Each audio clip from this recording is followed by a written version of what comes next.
Welcome to my channel cookbook. নমস্কার বন্ধুরা, আজকে আমার বোনু আপনাদের বানিয়ে দেখাবে চিজ কর্ন পনির স্যান্ডউইচ। এখানে 100 থেকে 150 গ্রাম পনিরকে ছোট ছোট করে কেটে নেওয়া হয়েছে। এবার এর মধ্যে দিয়ে দিচ্ছি সুইট কর্ন, আর এখানে দিয়েছি একটা ছোট সাইজের পেঁয়াজ, যেটাকে খুব ছোট ছোট করে কেটে নেওয়া হয়েছে।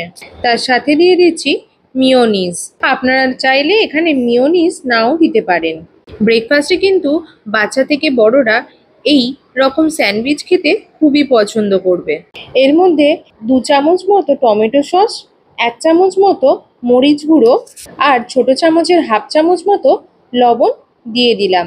এবার এই সমস্ত কিছুকে খুব ভালোভাবে মিশিয়ে নেব। আচ্ছা, আপনারা কিন্তু এখানে আপনাদের মন পছন্দ ভেজিস অ্যাড করতে পারেন। এবার এখানে ব্রেড নিয়ে নেওয়া হয়েছে আর আমুল বাটারটা ভালোভাবে লাগিয়ে দেওয়া হচ্ছে। আপনারা চাইলে এখানে আটার ব্রেডও নিতে পারেন। ব্রেডের একদিকেই বাটার লাগানো হয়েছে, যে দিকটা বাটার লাগাইনি সেই দিকটা এই স্টাফিংটা দিয়ে দেব। পনির আর কর্নের স্টাফিংটা দেওয়া হয়ে গেলে এর ওপর দিয়ে চিজটা গ্রেট করে দেব। এই স্যান্ডউইচটা তো আপনারা দেখতেই পাচ্ছেন চটজলদি তৈরি হয়ে যায়, আর এইভাবে বানালে খেতে হয় দুর্দান্ত। চলুন, রেডি তো হয়ে গেছে, এবার সেকার পালা শুধু। তার জন্য একটা কড়াকে ভালোভাবে গরম করে নিয়েছি।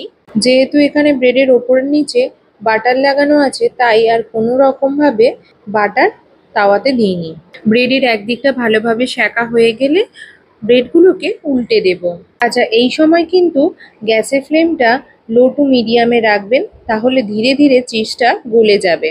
দুদিকটা ভালো করে সেকা হয়ে গেলে ব্রেডগুলোকে এবার তুলে নেব। আচ্ছা, বাকি স্যান্ডউইচগুলো এইভাবেই রেডি করে নেব। আচ্ছা, তাহলে আজকের আমাদের চিজ কর্ন পনির স্যান্ডউইচ পুরোপুরি রেডি হয়ে গেছে। এটাকে এবার মাঝখান থেকে কেটে সার্ভ করব। খেতে হয়েছিল দুর্দান্ত, আর আপনারা অবশ্যই একদিন বাড়িতে ট্রাই করে দেখবেন। আশা করি ভালো লাগবে।